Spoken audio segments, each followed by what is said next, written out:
Afrika Selatan terus mengecam tindakan genosida yang sengaja dilakukan Israel terhadap warga Palestina di Gaza. Mereka juga telah mengajukan permohonan mendesak ke Mahkamah Internasional untuk memaksa Israel segera menghentikan operasi militernya di wilayah kantong tersebut. Afrika Selatan mengajukan gugatannya terhadap genosida yang dilakukan Israel pada Jumat 29 Desember 2023 lalu. Sidang pertama berlangsung pada Kamis 11 Januari 2024 di Den Haag, Belanda.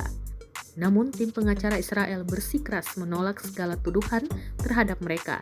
Sebelum Afrika Selatan mengajukan gugatan itu, tidak ada negara yang melakukannya, termasuk negara-negara Arab yang dulu berbagi wilayah dan sejarah dengan Palestina.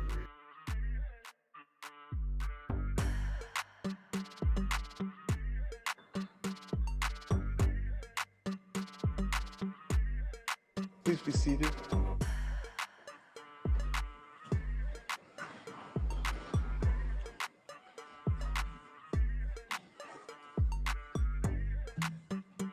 Sitting is open.